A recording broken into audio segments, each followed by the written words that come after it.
private sector and public sector work together on a really big scale. Ian's regularly ranked at the top of his profession. The one commentator who I think was actually commentating on Match.com saying that Ian has everything you could ask for in a PPP lawyer. Ian's worked on a plethora of very successful infrastructure projects, some of them with fascinating names. The Kicking Horse Bridge Project, the Golden Ears Bridge Project, and the Stony Trail Project. It's also quite clear that the work he does is that good that he gets asked back for more. After completing the Northwest Anthony Heaton Drive project, the following year he was asked back to complete the Northeast Anthony Heaton Drive project. So that shows a lot about his durability and recommendability. But I think most importantly, Ian's work takes him across international borders, which is one of the key reasons he's here today. And the very best example of this is the work, I think the award-winning work Ian did with the Bermuda Hospitals Board on the redevelopment of the hospital in Bermuda, which was an absolutely fascinating and I said award-winning 3P project. I'm sure he'll refer to that. So without further ado, I'll hand over to Ian. Thank you.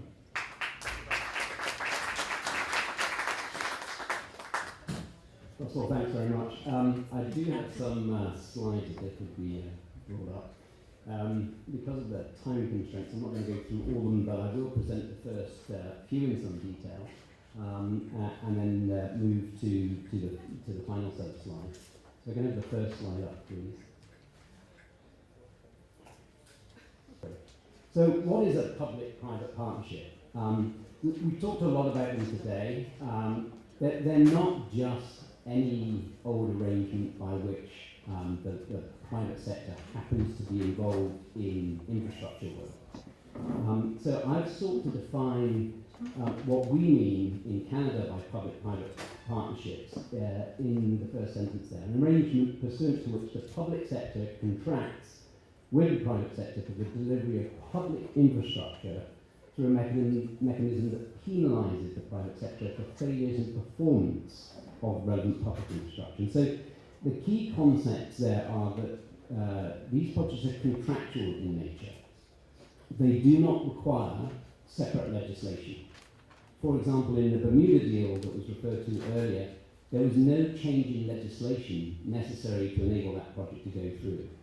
There is no need to change any underlying legislation in a common law jurisdiction, frankly even in a civil code jurisdiction, because all you need is two contracting parties, one public sector, one private sector, to do a public-private partnership. The second key element is that it must be performance-based, because what the public sector are seeking to secure from a public-private partnership is a piece of public infrastructure that not only gets built to specification, but continues to perform throughout the lifetime of that asset. And quite often what we see is a piece of public infrastructure being built, but then not being maintained properly and falling apart very, very quickly, and having to spend significant amounts of money in the refurbishment of that facility way before it should have been required to be refurbished, simply because it's not maintained properly. So the way in which the public-private partnership that I work on operate is that they require not only a building to meet a particular specification at the end of the construction period, but for it to be operated to a particular performance standard. And if that performance standard is not met, then the payments made to the private sector are reduced, and sometimes reduced completely to zero payments if the piece of infrastructure is not meeting those performance requirements. So performance-based contracting is critical to a successful P3. And the third element, which brings in the second part of the private sector, is that a component of the payment, and sometimes the entirety of the payment, does not commence until after the facility is constructed. So if you're talking about a road, the private sector doesn't get paid a dime, doesn't get paid a penny, until that road is complete and operational. And it's only from that point in time that funds start to flow to the private sector, whether they flow from users of the road through a toll road scheme, or whether they flow from the government through an availability-based payment scheme. the private sector doesn't get any payment until that road is complete. And what that necessitates is that the private sector has to go out and borrow the money itself to fund the construction of the road. And so you get not only the private sector entities that are constructing and maintaining the road involved in the process, you also get their lenders involved in the process. And because the lenders are, on some of these deals, lending up to 85–90% of the total cost of the project, you get double oversight as to the likely performance of that road. Will it meet the performance specs? Will those performance specs be able to be maintained? You're not just getting one private sector entity looking at that, you're getting their lenders looking at that right the way through the project. So the government can rest assured that not only will it be looking over the shoulder of the private sector, but the private sector's lenders will also be providing that oversight. Next slide. What are the advantages of PPP? I think that the first element here is both a mechanism and an advantage, and that's the competitive procurement process itself. For a competitive procurement process to operate properly, it's got to be transparent, and it's got to be based on an understanding by the public sector of exactly what it is that the public sector requires. So, all too often in bilateral negotiations with the private sector, you'll get one viewpoint being put over to you. A good example of this is in the Cayman Islands, an MOU was entered into with Chinese concerned about a berth facility for a new cruise berthing facility. The problem was that no other private sector party was being engaged in those discussions, and there was no transparency in relation to those discussions at a particular time. What a P3 operated through a competitive procurement does is it A, imposes a discipline on the public sector in the first instance to actually carefully consider what it is that the public sector requires and to put it out there to the market in a way which is readily understandable by the market. And secondly, once you've determined what you require, you get transparent bids back from the bidding community, and you get more than one. In most of the deals that I do, you will probably have 5 or 6 bidding consortia who pre-qualify, and 3 of those will go on to enter into the bidding stage of the process. Those 3 that go on to enter into the bidding stage of the process all put forward their own ideas. They're all responsive to the ultimate goals of the public sector, but because they know they're in a competition, they have to be better than the other bidders in order to win this bid. So that drives down not only pricing, but it might also result in a completely different view by that private sector organisation of the risk allocation that the public sector is seeking to impose upon them. If there's no competitive procurement, there's no competitive tension, and there's no reason for the private sector to assume a greater degree of risk. Put them in a competitive tension process, and that competitive tension drives a completely different way of looking at the risk allocation the public sector is seeking to impose, as well as a completely different way of looking at pricing. So competitive tension between the bidders is absolutely critical to the success of a P3 project. I've mentioned the fact that they're contractual in nature and therefore very flexible. I worked for a good deal of time in India on a public-private partnership. And one of the problems that they were having in that particular deal was a lot of the employees of the electricity distribution company were getting injured or killed working for the electricity distribution company. The safety record was appalling.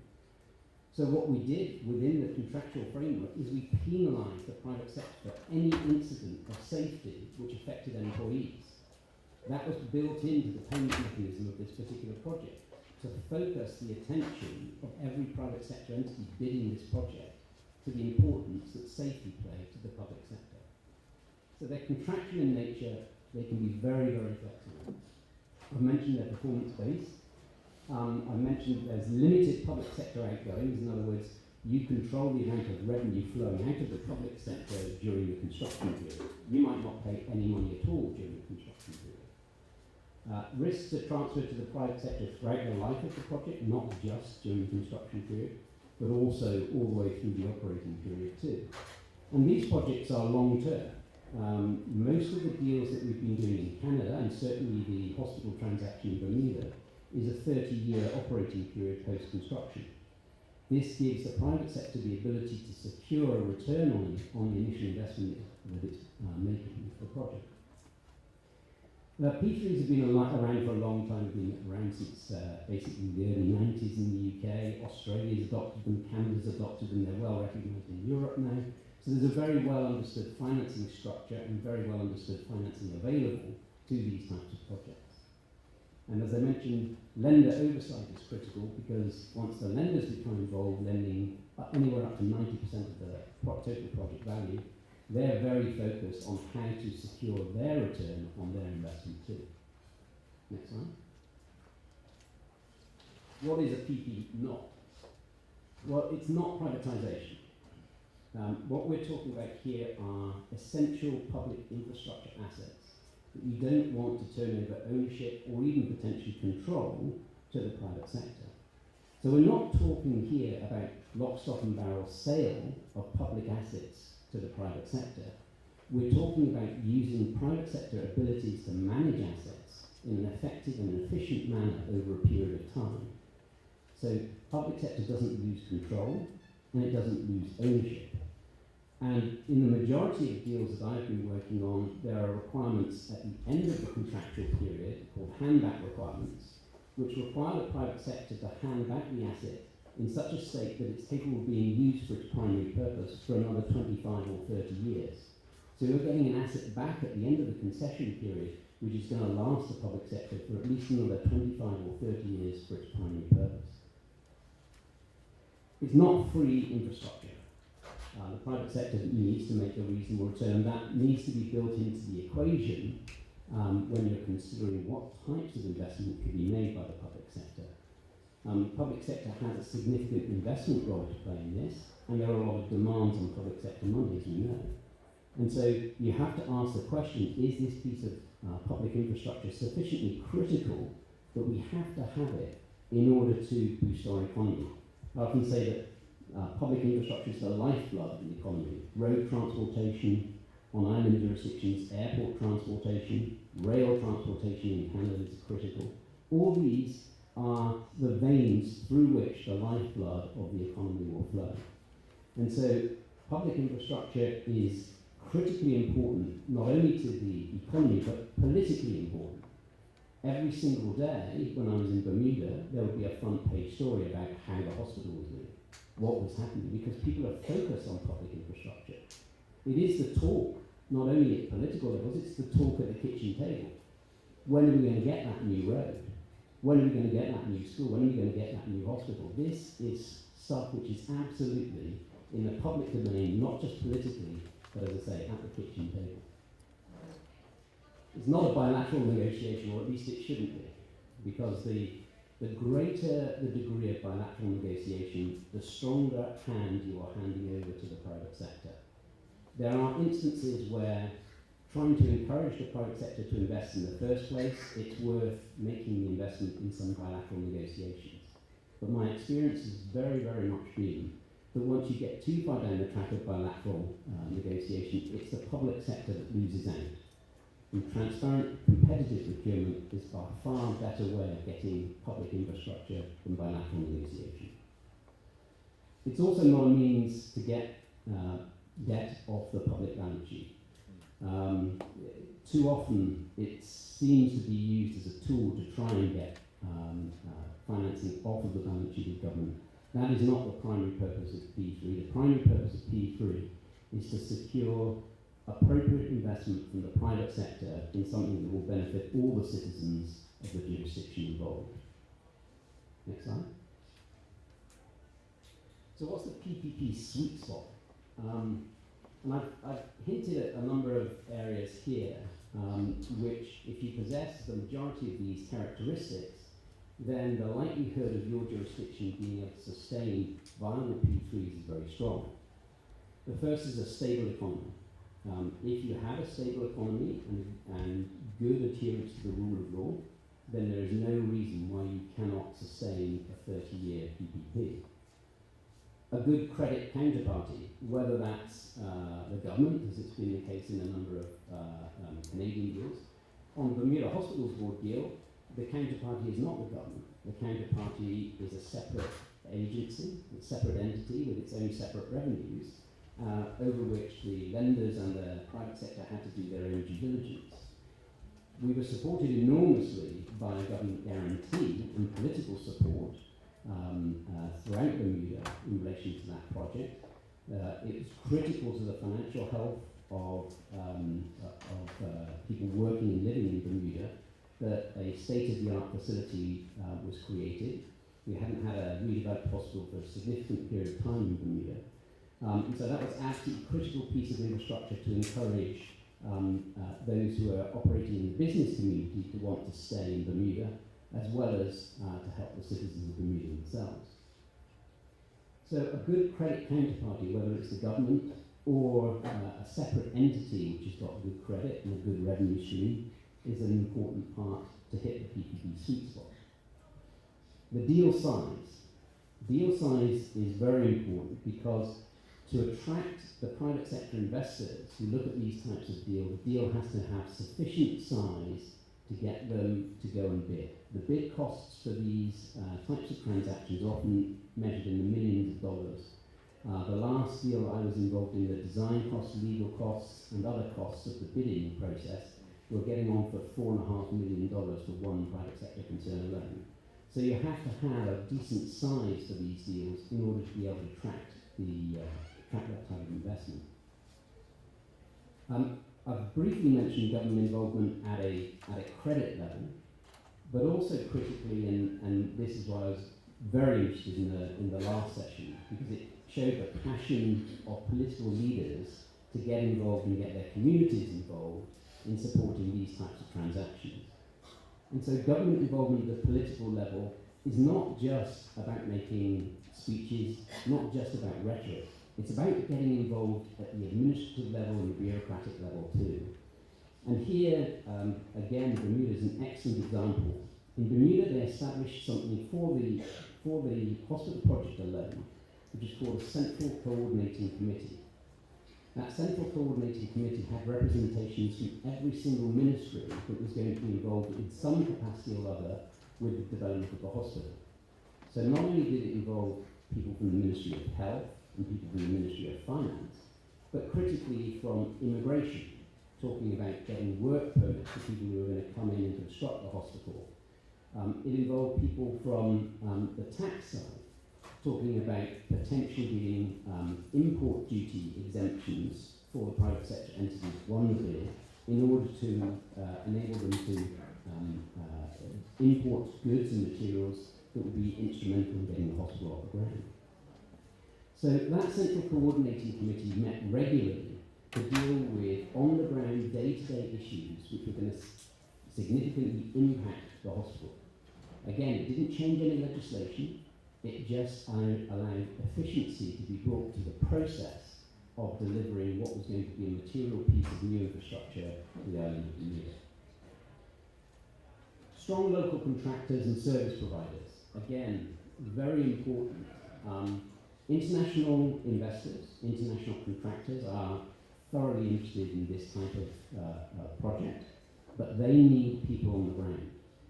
They need the local community to build and to assist. It's the local community that understands the geology, the climatic conditions, that understands how to build these structures, and you need to interface with that local community. What we did when we came to Bermuda is we set up a number of road shows which took place both on island and off island to enable the international community to interface with and be introduced to local architects, local design consultants, local contractors, local service providers, so that they could form part of the team that would bid for these types of projects. We were not looking to exclude anyone from the local community. In fact, we recognise the value of having those from the local community be involved in the consortia being established. So much that within the procurement documentation that we developed for that particular project, we added points, we added values, we added to the scores of those consortia that had a larger percentage of local contractors built into their consortia. Those bidders who would guarantee jobs for the local communities scored higher than those who would not. And that's exactly the type of thing that you can do within a very flexible procurement and contractual structure.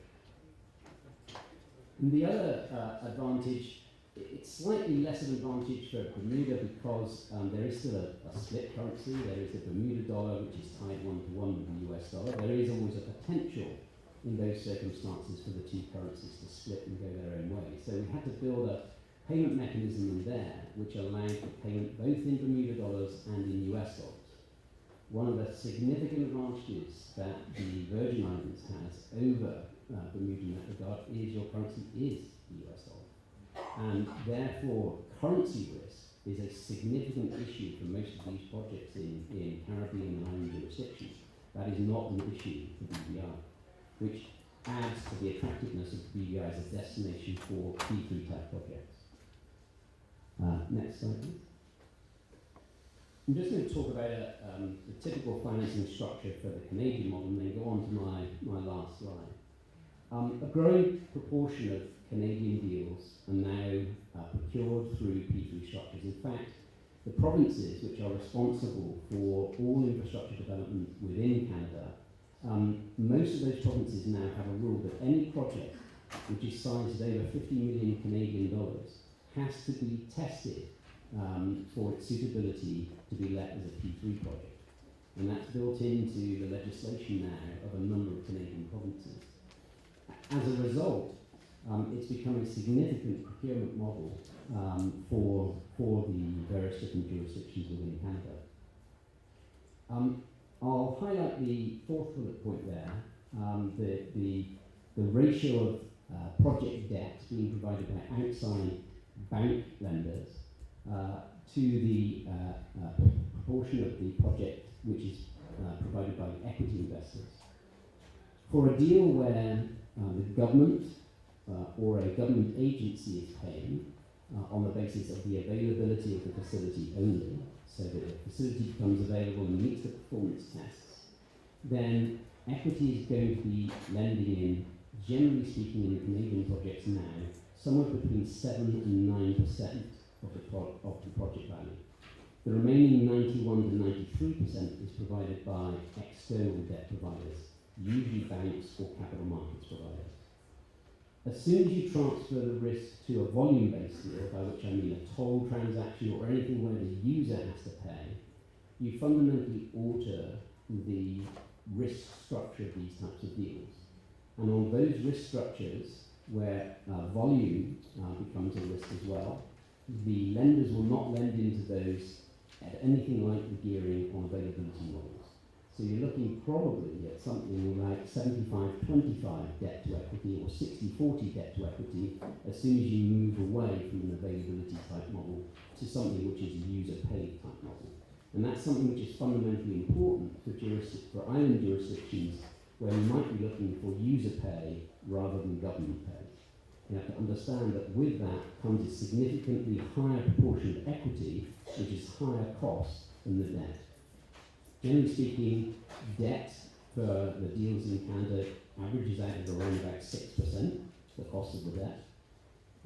For equity, it will be anywhere between probably 10 to 15% is the cost of equity. So you can see that for every percentage point of equity over debt you're investing into these projects, the project's going to get that much more expensive. Okay, I'm going to move right away through to my last slide because I know I'm the only thing standing between you and cocktails, and I'm very conscious of that. So if you can move right away through to my last slide. Very wise. Okay, so some of the rules about public-private partnerships that I would like you to take away, some thoughts to take away about how to introduce it. So don't over-specify your project. Don't tell them exactly which material to use. Don't tell them exactly how thick the walls have got to be. Don't tell them what colour you want it painted, unless you've got an extremely good functional reason why you're imposing that specification. Rather, step back and describe the function you want from the asset. What do you want the asset to do? What do you want the asset to perform? How do you want the asset to integrate? That's what you describe, and then you allow the private sector to come with their design to you to describe their vision for achieving your function. they still have to meet the service specs. They still have to meet those performance criteria, and they're incentivized to meet those performance criteria because you will ding them for penalties if they don't. And you'll ding them continually, month after month, for 30 years if they fail. So they're very incentivized to come up with a project that will meet your functional requirements, but allow them the creativity in how they design that, how they present that to you. That's what the private sector is all about. Be realistic about the likely revenue stream for the project. If you have 20 cars using a road, you cannot do that on a user-based model. If you have got a very limited user base for the piece of public infrastructure, you're going to have to bite the bullet and accept that tolls or user payments are not going to work. The only thing that will work in those circumstances is for the government to pay. Whether the government pays through availability, through apportioning a part of its revenue stream to this particular project, or whether it pays through other tax mechanisms is up to the government. But be realistic about what can be achieved from the asset itself. Foster competitive tension amongst the bidders. It is an absolute winner for you. If you can foster that competitive tension amongst the bidders, you will drive up a better risk allocation for the public sector and a lower price for the public sector. So maintain that competitive tension right the way through to the end. In the UK, sadly, I think this is one area where problems have occurred with public-private partnerships. What's been happening is that once a private sector has been appointed preferred proponent for a particular project, the deals have been taking a long, long time to get to financial close. Quite often anything between 1 and 3 years. And in that time there is no longer any competitive tension left in the game because you've already announced who's the preferred proponent. And so deal creep sets in and the private sector claws back everything that the public sector managed to win during the procurement stage of the process. The Canadian model operates on a very different basis. The Canadian model requires that at the point in time when a financial bid submission is made by the bidders, they have to submit with it a letter of credit that says that they will achieve financial close. In Alberta, it's within 6 to 8 weeks of announcement of preferred proponent. So there's very, very little time left for the private sector to negotiate anything after preferred proponent. And if they fail to meet that financial close target date, the public sector gets to keep that letter of credit. And so there is a huge incentive for the private sector to make sure they achieve financial close within 6 to 8 weeks of bid submission. Now that's a fundamentally different approach from the UK approach, and it has stood us in extremely good stead. I'm very pleased to say that on the Bermuda deal, we operated a similar mechanism. We used the Canadian model for the procurement. We required the bidders to put in LCs to keep that competitive tension right the way up to announcement of preferred proponent. And after announcement of preferred proponent, within 2 months, we achieved financial close. And that's, I think, a strong lesson learned from some of the earlier issues that took place in the UK. Be transparent. Be transparent. Be transparent with your stakeholders within your community, and be transparent with the bidders. Tell the bidders what it is you want. Don't veil it in some kind of secrecy. Get out there, tell them what it is you need, tell them what you want, and let the local community have a voice in what is required. But be transparent at every stage in the process. We took it to a further level within Bermuda. In Bermuda, we ran the final selection process on a blind basis. So nobody in the evaluation committee knew who they were evaluating. The teams referred to in code. They weren't allowed to put any documentation or information through that would give them a hint as to which bidding entity it was. So both the technical submissions and the pricing submissions were reviewed on a blind basis and selected on a blind basis. And it was only after selection and after the winning bidder had been performed that the members of the cabinet were informed as to who won the bid. It's not unreasonable to be sceptical. I think it was Lorna Smith who said earlier on about the medical tourism. You know, I'm still a little sceptical. It's right to be sceptical. We're talking about public infrastructure. We're talking about public assets. We're talking about the public good. It's absolutely right for the public sector to remain honestly sceptical of anything the private sector says and does. The benefit of P3 is not only do you have the public sector being honestly sceptical through the procurement process, but you also have the lenders to the private sector leaning over their shoulder too, and making sure that the private sector of bidding this is not bidding something which is unachievable, because it's the lenders' money that's going into this too, and they want to know that that money is going to be able to come out. So be sceptical, be honestly sceptical, but be open to the private sector in terms of their design and their creativity. And finally, infrastructure is the lifeblood of the economy. We're talking about assets which will assist in gaining a better life for each and every one of the citizens of the relevant jurisdiction. We should never forget that infrastructure is the lifeblood of the economy. It's absolutely critically important to invest in your infrastructure, and I think public-private partnerships are a remarkably efficient and effective way of doing just that. Thank you.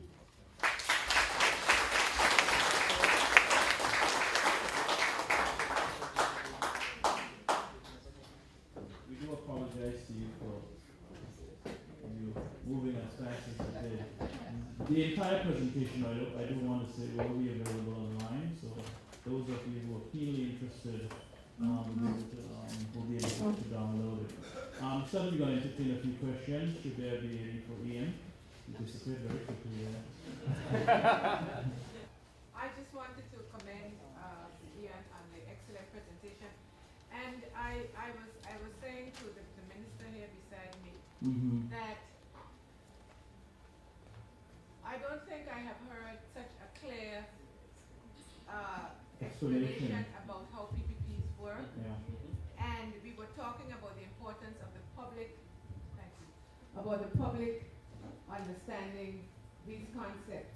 And I wish that there was some way that this could get beyond this room to the public so they could understand what it is we are talking about, because we are embarking on a number of PPPs. And a lot of the noise that you hear is not some of it is evil, but a lot of it is honestly out of ignorance and lack of understanding. So I would just urge that if possible, Russell. I think we have to, and it's a very good intervention, Mrs. Smith. Well, the Premier and I both heard, and both Premiers, Ian made his presentation in Miami at KPMG's conference. And it was quite clear as to the process and the reason why we said, given the fact that we ourselves are embarking on some of these things, there's no better person than to come to explain. We do have to, you're saying an extra day or no? Yes, sir. Yes, okay. Well, that's not really packed to that today. We have to find a way to do just as what you said. Get the public to try to appreciate what is it, even noise from it. Here's what a standard PPP is about, how it's constructed, what are the objectives and what have you. Because I think it's going to be, the Premier is better to say this, but I think it is part of our lexicon, it's part of the reality of funding public projects.